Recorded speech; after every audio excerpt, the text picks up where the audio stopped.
December 12 our lady of Guadalupe. 1531 Mexico സിറ്റിയുടെ വടക്ക് പടിഞ്ഞാറുള്ള ഒരു കുന്നായ ടെപ്പയാക്കിൽ നിന്നുള്ള വിശുദ്ധ ജുവാൻ ഡിയോയ്ക്ക് സ്വർഗത്തിൽ നിന്നുള്ള ഒരു സ്ത്രീ പ്രത്യക്ഷപ്പെട്ടു.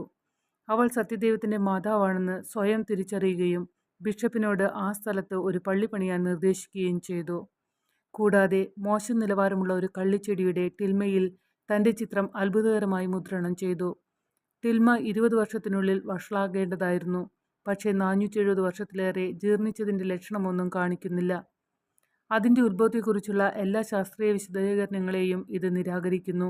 പ്രത്യക്ഷത്തിൽ ഗാഡലൂപ്പിലെ അവർ ലേഡിയുടെ കണ്ണുകളിലെ ടിൽമ 1531 അവളുടെ മുന്നിൽ എന്തായിരുന്നുവെന്ന് പോലും പ്രതിഫലിക്കുന്നു.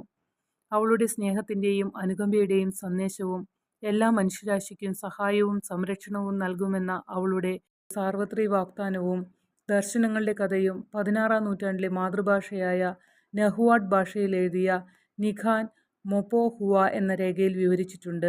ടെപ്പിയാക്കിൽ മേരി അവളുടെ മഹത്വൽക്കരിച്ച ശരീരത്തിൽ വന്നുവെന്ന് വിശ്വസിക്കാൻ കാരണമുണ്ട്. അവളുടെ യഥാർത്ഥ ശാരീരിക കൈകൾ ജുവാൻ ഡിഗോയുടെ ടിൻമയിലെ റോസാപ്പൂക്കളെ പുനഃക്രമീകരിച്ചു. ഇത് ഈ പ്രത്യക്ഷതയെ വളരെ സവിശേഷമാക്കുന്നു.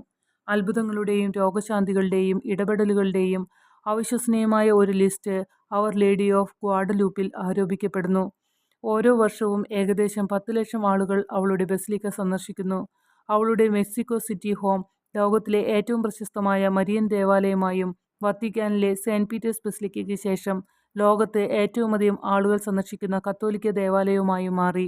24 മാർപ്പാപ്പമാർ ഗ്വാഡലൂപ്പിലെ മാതാവിനെ ഔദ്യോഗികമായി ആദരിച്ചു.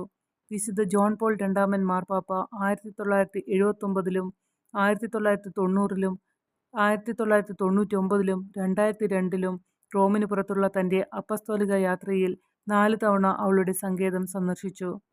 ഗ്വാഡലൂപ്പിലെ മാതാവിൻ്റെ തിരുനാൾ ഡിസംബർ 12 ആഘോഷിക്കുന്നു. 1999 ജോൺ പോൾ രണ്ടാമൻ മാർപ്പാപ്പ അവർ ലേഡി ഓഫ് ഗ്വാഡലൂപ്പിനെ ബസിലിക്കയിലെ വിശുദ്ധ കുർബാനയിൽ തൻ്റെ 3ാമത്തെ സന്ദർശനവേളയിൽ നടത്തിയ പ്രസംഗത്തിൽ ഡിസംബർ 12-ാം തീയതി മുഴുവൻ ഭൂഖണ്ഡത്തിനും ആരാധനാപരമായ വിശുദ്ധ ദിനമായി പ്രഖ്യാപിച്ചു. അതേ സന്ദർശനവേളയിൽ ജോൺ പോൾ രണ്ടാമൻ മാർപ്പാപ്പ ജീവിതത്തിൻ്റെ കാരണം അവളുടെ സ്നേഹനിർഭരമായ സംരക്ഷണത്തിൽ ഏൽപ്പിക്കുകയും കുട്ടികളുടെ, പ്രത്യേകിച്ച് ജനിക്കാത്ത അപകടത്തിൽ കഴിയുന്നവരുടെ നിഷ്കളങ്കമായ ജീവിതങ്ങളെ അമ്മയുടെ സംരക്ഷണയിൽ ഏൽപ്പിക്കുകയും ചെയ്തു.